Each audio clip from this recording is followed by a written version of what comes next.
Merci de votre attention. Excellent début de semaine. L'actualité ce lundi, la tournée à l'intérieur du pays de la ministre Victoire Toméga Dobé dans le moyen mono. Elle a exhorté les bénéficiaires FNFI à rembourser leur crédit. Dans l'outil, la ministre a remis des kits et des clés aux jeunes artisans.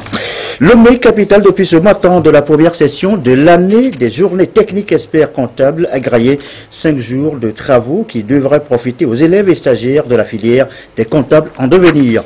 Enfin, randonnée ce soir en pays thème, Bafilo sera notre escale pour une cérémonie de mariage qui remet la tradition au présent. Voilà, madame, monsieur, le sommaire. Bienvenue. Bonsoir à tous. Qui paye sa dette s'enrichit, dit-on. Il faut donc rembourser les crédits obtenus. Voilà ce qu'est allé dire en substance Victoire Toméga Dobé aux bénéficiaires des produits FNFI, le Fonds national de la finance inclusive. La ministre du Développement à la base était en tournée à l'intérieur du pays avec cette escale ici, dans le moyen mono. Chassim Nabaga. L'engouement des populations du moyen mono autour des produits du Fonds national de la finance inclusive FNFI est bien réel.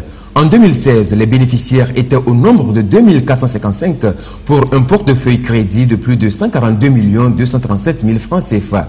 Le taux de remboursement aussi excellent était de l'ordre de 90%. Ces belles performances ont eu un impact positif sur le vécu quotidien des bénéficiaires. Grâce au financement de FNFI, j'ai pu ouvrir un bar et avec les bénéfices réalisés, je paye la scolarité de mes enfants. Aujourd'hui, je peux dire que je suis une femme riche. Nous allons rembourser les crédits obtenus.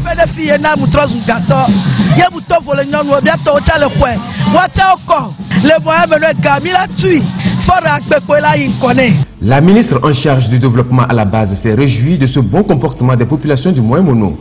Elle a exhorté ceux qui n'ont pas encore remboursé leur crédit à le faire pour pérenniser cette heureuse initiative et l'étendre à d'autres localités. C'est important de rembourser le crédit FNFI pour pouvoir continuer à bénéficier de ces concours et surtout aussi permettre à d'autres qui n'ont pas encore l'occasion d'en bénéficier.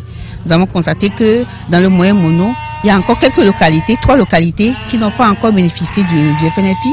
Donc nous allons continuer cette sensibilisation pour amener tout un chacun à pouvoir bénéficier de ces accompagnements du gouvernement.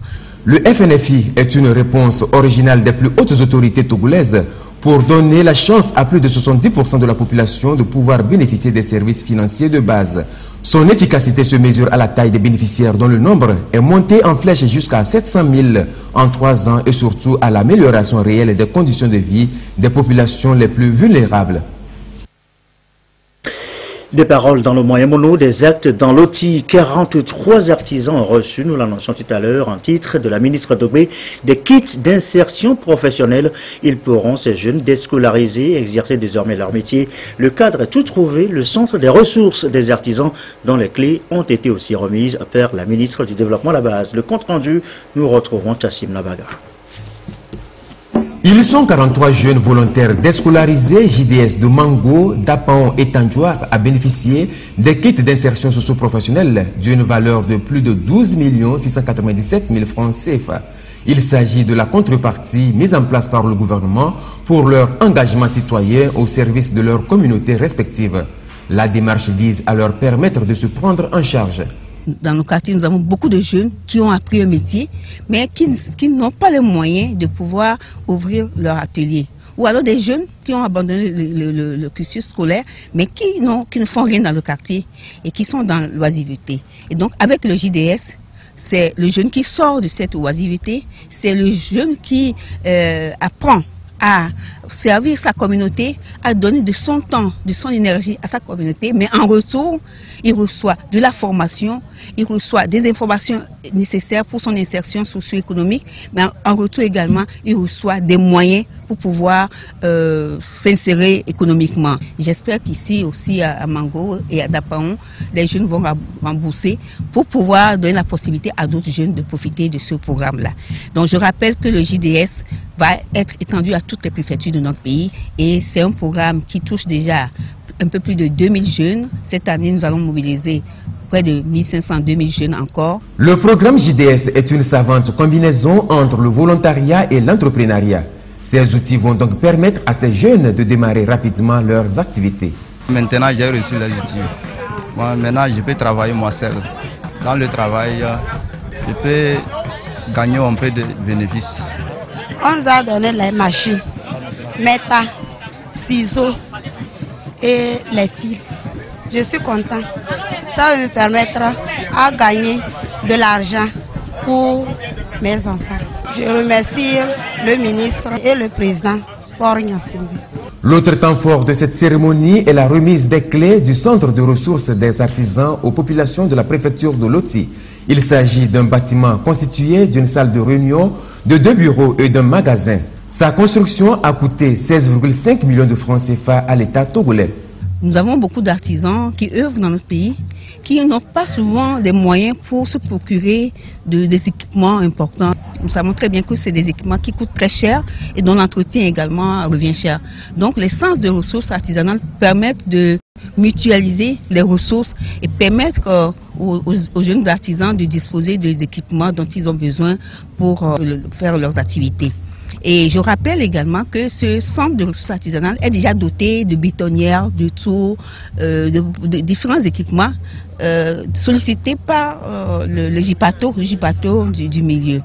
Et ça coûte autour de 50 millions. La ministre a également exhorté les artisans de mango à utiliser à bon escient tous ces outils mis à leur disposition pour booster leurs activités et contribuer ainsi à l'essor de l'économie nationale. Le reportage de Chassim Nabaga, management de projets techniques de négociation en relations publiques. Les membres du réseau, les femmes africaines ministres et parlementaires sont à l'école de ces différents modules. C'est le cabinet Solus Consulting qui apporte son expertise. Les précisions de Dédé Koussao avec Chassim Nabaga. Le réseau des femmes africaines, ministres et parlementaires et femmes Togo a initié cette formation pour améliorer les compétences de ses membres. Ces femmes vont apprendre les techniques de négociation, le management et les relations publiques. Le réseau a jugé de mettre au diapason les femmes, qu'elles soient du secteur public et privé également, à la chose pour qu'elles puissent rentabiliser ce qu'elles mènent comme travail, pour que les femmes puissent mieux gérer leurs activités au quotidien, que ce soit les activités génératrices de revenus, qu'elles-mêmes, elles puissent, comme on le dit actuellement, qu'elles puissent mieux se coacher. Ces connaissances vont aider ces femmes leaders à mieux exercer leurs activités sur le plan social, économique et politique. Les femmes togolaises, qu'elles aient été ministres, parlementaires, directrices de sociétés ou autres, demeurent des leviers indispensables pour le développement économique et social de notre pays. Pour jouer pleinement et convenablement leur rôle, qu'elles ont besoin non seulement de se former, mais aussi de mettre à jour les connaissances qu'elles ont acquises tout au long de leur riche parcours sur les plans social, public et politique. C'est pourquoi nous nous réjouissons du choix judicieux que le Refam Togo a fait d'actualiser les connaissances de ses membres et des autres femmes qui évoluent dans les secteurs publics et privés. Le REFAMP a reçu l'appui du Fonds national d'apprentissage et de perfectionnement professionnel. Voilà, c'est plutôt un reportage de Dédé Koussao avec la voix de Albertine Ayekina. Comptable ou comptable en devenir, nous l'annoncions en titre tout à l'heure, Lomé abrite depuis ce lundi la première session des Journées techniques 2017 du diplôme d'expertise comptable et financier de l'UMOA. La session devrait permettre aux participants, élèves ou stagiaires d'acquérir des notions techniques de formation professionnelle. Les précisions, Robert Potogwe, Christine Péché-Kialoudé. Dans le souci de doter la sous-région d'institutions de formation de 3e cycle en comptabilité, la Commission de l'Union économique et monétaire ouest-africaine a institué le diplôme d'expertise comptable et financière d'ECOFI. Il s'agit d'une réforme introduite pour former des professionnels comptables de haut niveau et de qualité suivant les standards internationaux. À cela s'ajoutent des journées techniques d'appui professionnel pour renforcer les capacités des stagiaires experts comptables. Après Cotonou en 2016, c'est le Togo qui abrite la première session de ces journées de diplôme d'expertise comptable et financière de l'UMOA de 2017. pour un diplôme comme le diplôme d'expertise comptable et financière, l'obligation est faite à tout candidat de faire 3 années de stage dans le cadre d'un cabinet sous la supervision d'un maître de stage, mais également de participer au moins à 8 journées techniques pour pouvoir se renforcer sur des connaissances qui sont des connaissances académiques et professionnelles, des journées techniques qui sont animées par des professionnels et des spécialistes des thèmes sur lesquels on travaille. 3 établissements ont été agréés pour former les candidats à ce diplôme de comptabilité 3e cycle, dont un au Sénégal et 2 en Côte d'Ivoire. La formation sur 4 étapes et dure 3 ans. Dans le cadre d'ECOFI, c'est-à-dire un diplôme régional de l'UEMOA, il faudra se préparer pour passer d'abord le diplôme d'études supérieures de comptabilité et gestion financière que nous appelons DESCOGEF. Donc ce diplôme se prépare en 1 an par des candidats qui ont déjà une maîtrise ou un master. Et après ce DESCOGEF, il faut passer 3 ans dans un cabinet d'expertise comptable inscrit dans un ordre de l'UEMOA. Et au bout des 3 ans, il y a le diplôme final qui s'appelle DECOFI, diplôme d'expertise comptable et financière. C'est une opportunité qui est offerte à nos frères, à nos jeunes frères, à nos sœurs, de pouvoir embrasser ce cursus-là. Pendant 5 jours, les experts comptables vont entretenir ces futurs diplômés de DECOFI sur les normes et déontologie professionnelle, la profession de comptable dans l'UEMOA et le contrôle des comptes des associations et des organisations à but non lucratif. Mettre tout le monde sur un pied d'égalité en matière d'accès à l'énergie, eh bien, c'est le projet que portent Smart Village et Practical Action. Les 2 organisations viennent de lancer le rapport 2016 sur les perspectives énergétiques des populations pauvres, rapport conçu des témoignages reçus, recueillis des communautés pauvres en énergie. Quoi sigler? Clarisse Aticlé. Au Togo, on note une disparité dans l'accès à l'énergie entre les villes et les zones rurales. La situation est pareille au Kenya et au Bangladesh où une enquête a été diligentée. Elle est menée sur les perspectives énergétiques des populations pauvres en 2016 par Smart Village et Practical Action avec un objectif précis, offrir l'opportunité aux villages de disposer de l'énergie, surtout moderne, à l'horizon 2030. L'objectif de notre rapport, c'est de dire aux gens que si nous avons l'ambition de réaliser énergie pour tous d'ici 2030, il faut qu'on songe aussi dans notre planification, on donne nos actions aux besoins et aux opportunités et pour les populations au milieu rural qui ne seront pas liées, raccordées au réseau central d'électricité. Quels sont leurs besoins en énergie? Parce que sinon, les différents objectifs de développement, on ne pourrait pas les réaliser aussi d'ici 2030. L'énergie, c'est un levier pour la réalisation des objectifs de développement. L'Afrique de l'Ouest compte 234 millions d'habitants et environ 40% n'ont pas accès à l'énergie.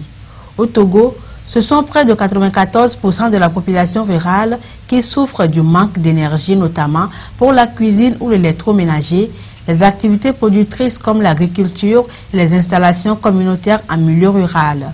Le secteur privé, les services énergétiques, les chercheurs et les ONG d'appui au développement vont ensemble explorer les possibilités d'innovation qui existent, notamment les énergies renouvelables dont peuvent bénéficier les communautés. L'agriculture, par exemple, c'est très important. Mais pour l'agriculture, souvent, il faut l'irrigation, il faut l'eau. Et donc, il y a plusieurs moyens avec l'énergie d'avoir, par exemple, des pompes solaires, par exemple. Et donc, il faut communiquer que ces technologies existent aux personnes qui doivent gagner leur vie par ces moyens et de trouver des solutions avec eux. Comment on peut utiliser l'eau, par exemple, dans une manière juste dans les villages. L'enquête a permis de recenser les besoins énergétiques de 4 localités au Togo. Gamé dans le Haro, Asukoko dans la préfecture de Blita, Nandoar dans le Tandouaré et Koulmassi dans le Tone. Elle invite donc les décideurs et les experts en développement à optimiser leur approche de la planification et du financement de l'énergie. L'actualité, c'est aussi cette session de formation pour prestataires de travaux publics et fournisseurs. Les travaux ont commencé ce matin. C'est l'autorité de régulation des marchés publics qui est l'initiatrice. Mais dans quel but? Sonia Ménico, Sylvain Raboutou. Nombreux sont-ils les opérateurs économiques et chefs d'entreprise qui ignorent les procédures qui régissent les appels à concurrence et les critères d'attribution des marchés publics. À cela s'ajoutent les difficultés qu'ils éprouvent à apprécier convenablement les besoins et les attentes de l'acteur public et les critères d'évaluation des offres ou propositions. La formation de ce jour vise à outiller ces acteurs sur des notions requises pour une exploitation efficace d'appels à concurrence. Dans le cadre des marchés publics, les opérateurs économiques sont appelés à présenter des soumissions. Donc ils doivent acquérir des dossiers d'appel à concurrence, les examiner et présenter des soumissions aux autorités contratantes qui vont après les évaluer de manière à pouvoir déclarer ceux qui sont à même de pouvoir exécuter le marché. Et les différents modules au cours de cette séance de formation concerneront l'environnement global des marchés publics, la constitution des soumissions et les droits et obligations de ces acteurs. Cette formation intervient en application de la stratégie nationale de renforcement des capacités des acteurs de la commande publique au Togo. À terme, ces opérateurs économiques doivent être en mesure de maîtriser les conditions d'éligibilité et les participations aux appels à concurrence. Santé publique, Agbalépé, Dogan, Kégué, deux quartiers pilotes de prévention et de lutte contre la drogue à l'avant-garde de la lutte, l'ONG Alliance nationale des consommateurs et de l'environnement ANCE. La coalition communautaire antidrogue d'Amérique apporte son soutien. Les précisions de Essoram. L'approche répressive de lutte contre la drogue a connu ses limites. Comment donc venir à bout de ce fléau aux conséquences négatives sur les communautés de base et sur le développement du pays? Ces conséquences ont pour nom terrorisme, corruption, blanchiment de capitaux, violence de toutes sortes, affaiblissement des institutions et recul de l'état de droit et de la démocratie. L'ONG Alliance nationale des consommateurs et de l'environnement ANC Togo et le Comité national anti-drogue CNAD expérimentent depuis peu une nouvelle approche inclusive basée sur la formation des coalitions communautaires anti-drogue, comme c'est le cas ici à Agbalpé-Dogan. La coalition américaine de lutte contre les drogues, CADCA, a une approche. Et cette approche-là est basée sur le diagnostic, le renforcement des capacités, sur la planification, la mise en œuvre et l'évaluation. Et donc on s'appuie sur la communauté elle-même, qui c'est des experts. Les gens qui sont dans une communauté connaissent les problèmes de leur communauté. Ils savent comment les gens fument, comment les gens boivent de l'alcool, où les gens consomment le cannabis. Ils connaissent. Depuis un certain temps, nous renforçons nos actions de prévention parce que on sait que lorsque cette prévention-là va marcher, ça va agir sur l'autre aspect qui est le trafic et la consommation. C'est une approche volontaire qui a connu du succès aux États-Unis et dans plusieurs pays selon l'un des formateurs de la coalition communautaire anti-drogue d'Amérique, CADCA. C'est une méthode qui marche très bien. On a 11 modules à travailler sur. On a déjà fait 2 modules. Qu'est-ce que c'est que la coalition? Ça, c'est le module, le premier module. Et on a fait le diagnostic communautaire. Maintenant, nous sommes en train d'aller sur les stratégies. Qu'est-ce que vous allez faire pour avoir une coalition forte? Pour la phase pilote de cet exercice, les quartiers Agbalpé-Dogan et Kégué ont été ciblés. Il est 20h20 dans le reste de l'actualité. La beauté par les plantes, retour à la nature. La 5e édition du Forum international Afrique et beauté FIAB 2017 nous y invite. Les participants venus de différents pays échangent depuis ce matin sur le développement et la filière cosmétique bio. L'ouverture des travaux, le compte rendu de Douaré, Sylvain Raboutou. Des acteurs de la filière de valorisation des plantes végétales engagés pour redynamiser le secteur cosmétique à base des produits purement naturels. À ce 5e forum, il s'agit pour eux de tracer de nouvelles pistes devant permettre de promouvoir les plantes africaines dans le domaine de la beauté et de l'artisanat. Chaque partie prenante va donc s'inspirer des modèles des autres, tant au niveau de l'organisation, l'assemblage et la fabrication des produits. Bon, l'idée, c'est de faire réunir les acteurs pour pouvoir développer de nouvelles filières de cosmétiques, mettre sur le marché des produits naturels à base de plantes, à base de la tradition africaine, des produits de qualité qui permettent un développement économique en même temps. Est-ce que nos produits agricoles peuvent trouver aujourd'hui des destinations? Oui. C'est une manière pour nous à ne plus jeter des trop-pleins ou bien ce que nous n'arrivons pas à conserver, on peut les mettre maintenant. Après l'alimentation, on va vers les cosmétiques pour que le paysan de l'amont à l'aval soit heureux. Après l'état des lieux qui consiste à revisiter le secteur cosmétique, producteurs de plantes végétales et enseignants-chercheurs vont plancher sur diverses thématiques, notamment l'importance des plantes végétales dans les produits de beauté en vue de leur implication effective pour le bien-être de la population. Le Forum international Afrique et Beauté est aussi une plateforme pour encourager la recherche et le développement des compétences locales, avec à la clé la protection de la biodiversité.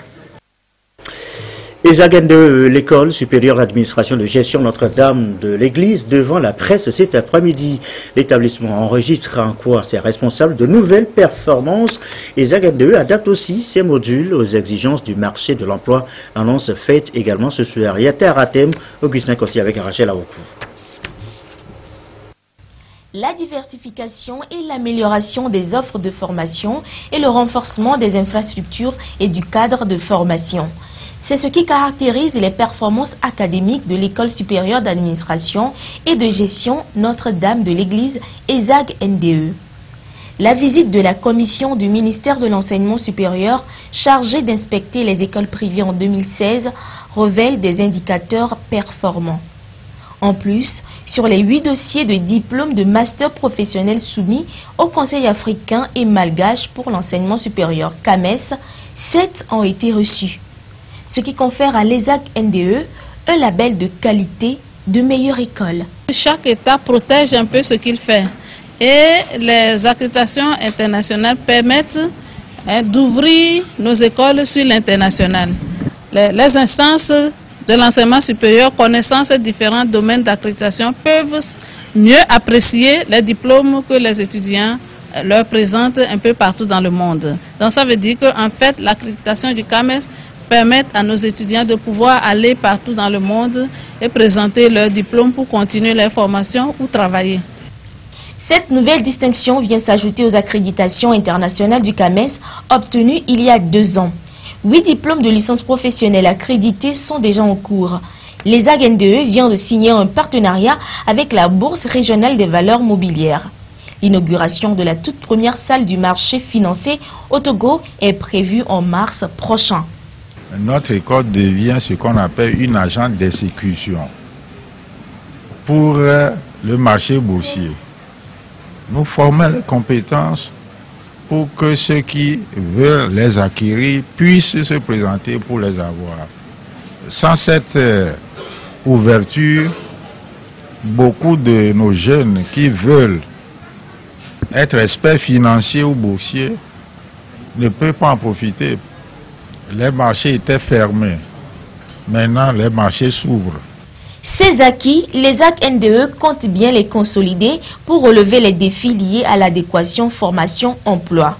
Ouvrir d'autres offres et cycles de formation, pourquoi pas des études doctorales. Culture, tradition au présent, direction maintenant Bafilo, un pays thème. Pourquoi Bafilo ce soir? Eh bien, c'est pour vous faire découvrir les rites du mariage tels qu'observés sur place à Louaté. Cela s'appelle, et où le mariage thème, le récit Mireille Ali.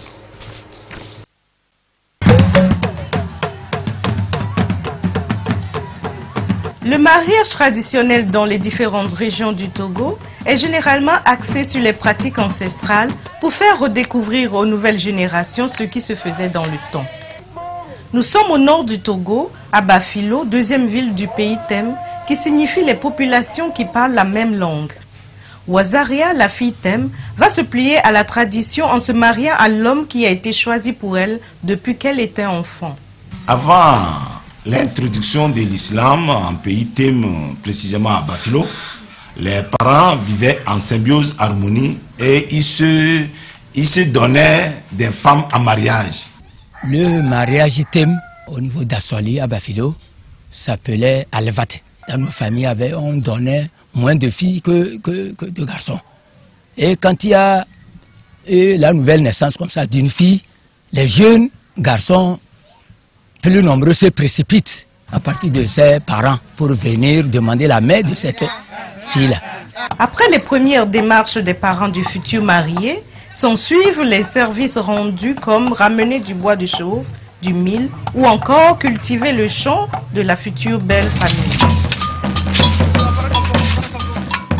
Comme on dit, à levater, ça veut dire on prend la fille pour amener chez le garçon.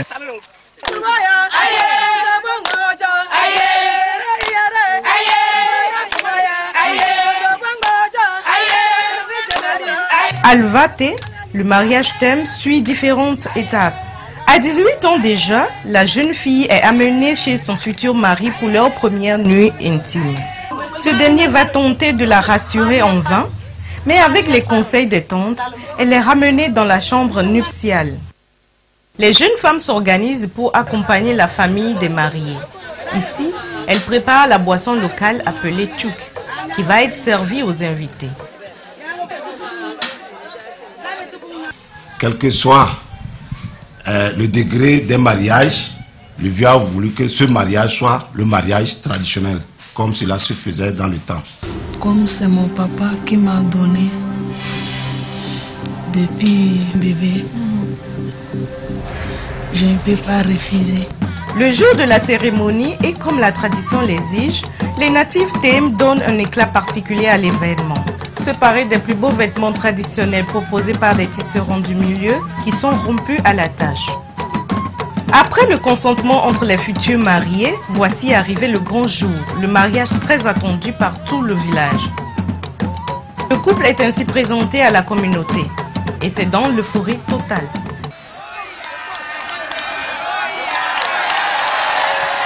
Cette pratique a beaucoup évolué de nos jours avec des actions en faveur de la promotion du genre et de lutte contre les violences faites aux femmes. Elle a désormais le droit de choisir elle-même son futur mari. Une nouvelle approche qui permet aux femmes de s'épanouir et d'être autonomes. Et voilà, merci Mireille Ali. On en sait un peu plus maintenant sur Aluvate, le mariage en pays thème.